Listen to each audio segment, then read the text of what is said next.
Swamiji répond à la question d'un dévot sur la compassion et parle de courage face à la peur de l'inconnu.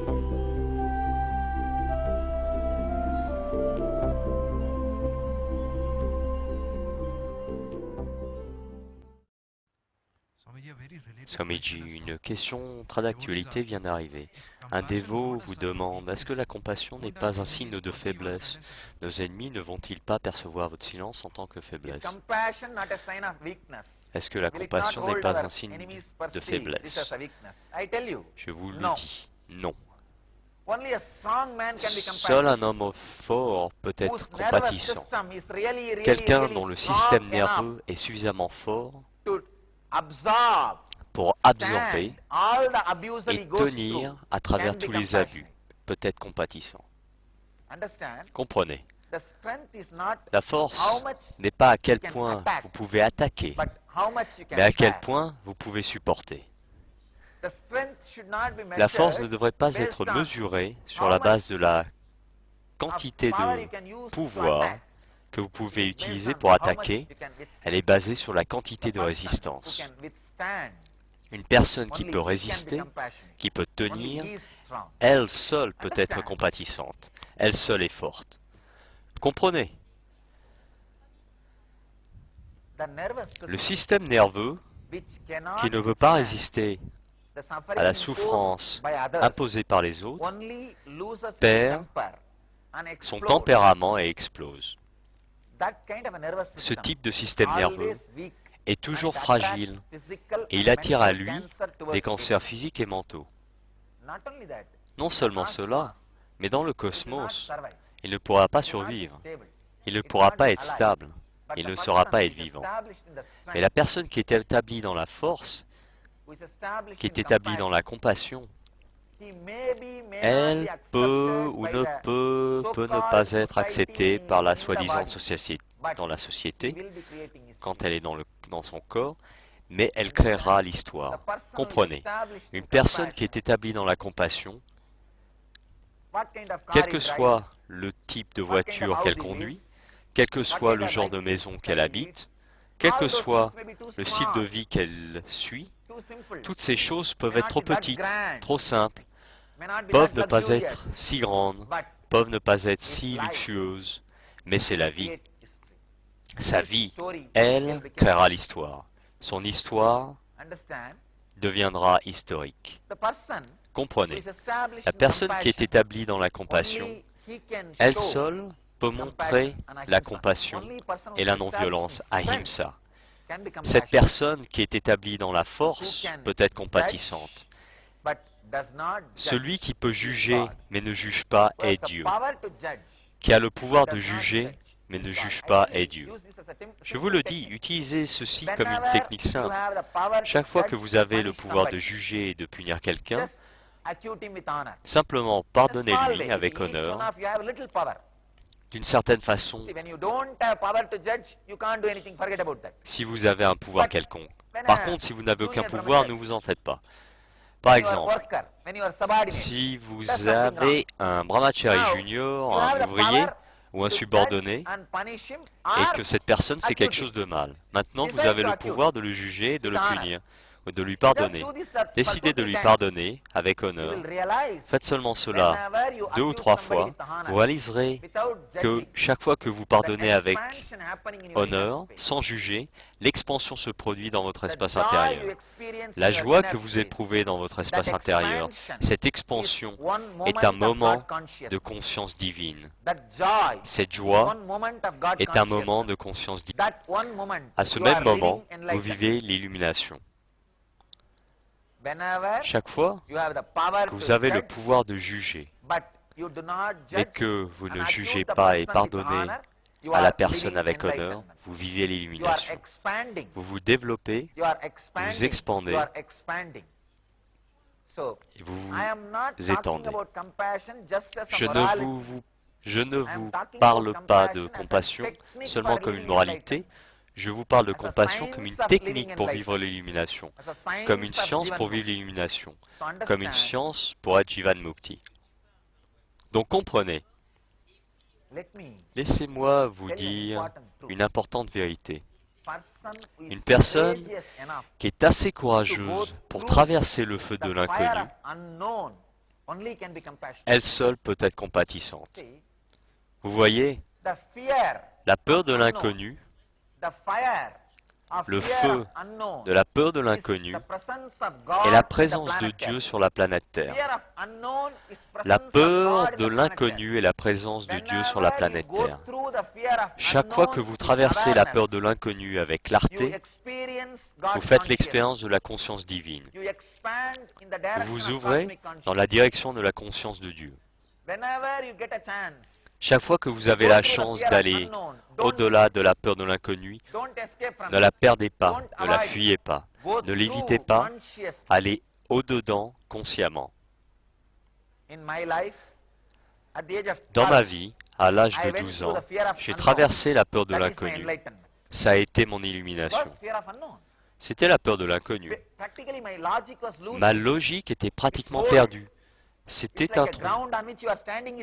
C'était comme si la terre en dessous de vos pieds était retirée.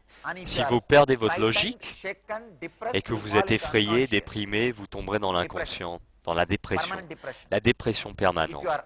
Si vous êtes conscient, suffisamment fort pour vous y confronter, face à face, vous tomberez dans le superconscience. Quand la peur de l'inconnu apparaît en face de vous, quand vous lui faites face avec conscience, vous tomberez, ou je peux dire, vous vous élèverez dans la superconscience. Votre logique perdra son pouvoir et vous vous élèverez dans la superconscience. Alors tout ce que vous pensez deviendra réalité au-delà de la logique. Vous ne pouvez pas comprendre logiquement comment nous avons créé toute cette organisation. C'est pourquoi les médias ont élaboré leurs propres théories. Vous ne pouvez pas comprendre logiquement comment une simple idée devient réalité sans aller par un procédé logique. Quand vous perdez la logique de la peur de l'inconnu avec conscience, vous tombez, vous vous élevez dans la superconscience. Quand vous vous perdez dans la logique en faisant face à la peur de l'inconnu, par la peur, la dépression et le retrait, vous tombez dans la dépression, l'inconscience. Donc, la première fois, quand je suis passé au travers de la peur de l'inconnu, je suis devenu illuminé. Le Bouddha s'est produit en moi. La deuxième fois, quand j'ai quitté la peur de l'inconnu à l'âge de 17 ans, quand j'ai quitté la maison, je suis entré dans la peur de l'inconnu.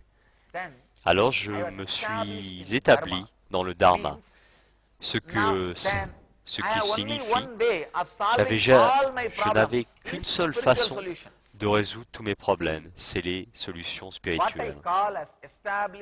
Vous voyez, ce que j'appelle s'établir dans le Dharma, c'est résoudre tous vos problèmes par des solutions spirituelles, sans dépendre de sources économiques, politiques, légales ou sociales comme solution. Et ne dépendre que de solutions spirituelles comme première priorité, résoudre tous les problèmes ou crises dans votre vie est ce que j'appelle être établi dans le Dharma. Être établi dans le Dharma. Comprenez s'il vous plaît, quand j'ai premièrement fait face à la peur de l'inconnu à l'âge de 12 ans, j'ai activé Bouddha. Je suis devenu Bouddha.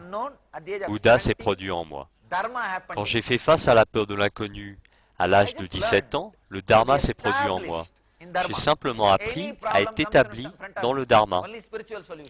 Ce qui veut dire que n'importe quel problème survenant en face de moi se résout avec des solutions spirituelles. Je n'avais rien d'autre pour résoudre tous les problèmes, hormis les idées spirituelles que je portais dans mon cœur.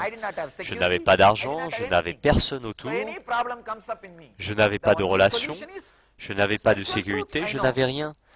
Donc, pour tous les problèmes survenant en face de moi, la seule solution était la vérité spirituelle que je connaissais.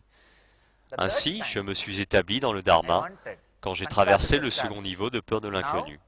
La troisième fois, j'ai voulu que le Sangha soit établi. Maintenant que nous avons tous traversé cette peur de l'inconnu, le Sangha s'est établi. Comprenez, quand nous avons tous traversé cette peur de l'inconnu, chaque personne, chaque individu a traversé intensément cette peur de l'inconnu. Beaucoup d'entre vous ne savez même pas si vous alliez me retrouver ou pas. Et toute la situation était telle qu'il y avait une énorme peur de l'inconnu. Ceux qui ont passé à travers ce feu, ceux qui ont dépassé cette peur de l'inconnu, sont devenus une partie de moi. Ce qui s'est produit en moi à l'âge de 12 ans s'est produit en chaque individu qui est passé par cette peur de l'inconnu avec une conscience claire. J'ai vu très clairement, comment la transformation s'est faite en moi quand j'ai traversé la peur de l'inconnu. La même chose s'est produite en chacun. C'est pour ça que je ressens que ceux qui ont traversé cette peur de l'inconnu et sont restés à côté du maître, restés à côté du moi, sans avoir été emportés par ce cyclone de sensationnalisme, j'ai vu l'extraordinaire transformation et la force dans chaque être. Dans chaque être. Donc comprenez, il y a une très belle histoire dans la vie du saint appelé Jnana Samanta Life. Il dit qu'à l'âge de 16 ans, il se marie et ensuite une énorme énergie de lumière apparut et lui dit: ceux qui veulent venir à moi dans Kailash, venir et devenir Shiva dans le Kailash, venez. Ainsi, il entra dans la lumière avec ceux qui voulaient avec lui, tous entièrement dans cette lumière. Et l'histoire dit, ils vécurent tous heureux dans le Kailash. Je vous le dis, c'est la même chose, la grande peur de l'inconnu. Celui qui est entré avec moi, je vous le dis, c'est la même chose, la grande peur de l'inconnu. Celui qui est entré avec moi et marche grâce à moi dans cette peur de l'inconnu, soyez clair, vous êtes dans Kailash. Premièrement, quand j'ai dépassé la peur de l'inconnu à l'âge de 12 ans, Bouddha s'est produit en moi. Ensuite, à l'âge de 17 ans, quand j'ai quitté la maison, quand j'ai traversé la peur de l'inconnu, Dharma s'est produit en moi. Maintenant, à l'âge de 33 ans, quand nous avons traversé cette peur de l'inconnu, le vrai Sangha s'est produit ici. Comprenez, le véritable Sangha est arrivé maintenant. Rien d'autre ne peut vous secouer. Vous voyez, vous m'aviez tous comme sécurité. Soudain, même moi, j'étais retiré de votre vie, kidnappé. Pas seulement enlevé, kidnappé. Mais même avec cette insécurité, même avec cette peur de l'inconnu, vous êtes tous restés à mes côtés. C'est l'ultime peur de l'inconnu. Et vraiment inconnu. Vous ne saviez même pas où Swamiji était. Vous ne saviez pas si vous allez le revoir à nouveau. Et chaque jour, des nouvelles sortes d'allégations, des nouvelles rumeurs, des nouvelles sortes de nouvelles. Et vous ne le saviez pas, ce qui va arriver demain. La peur de l'inconnu. Celui qui l'a testé, celui qui l'a goûté, cette peur de l'inconnu, courageusement, fortement, et est resté à mes côtés, je vous le dis, le Bouddha s'est produit en vous tous, et le Sangha s'est produit ici en moi. Je l'ai vu très clairement, le Sangha s'est produit. À 12 ans, Bouddha, à 17 ans, Dharma, et maintenant, à 33 ans, Sangha.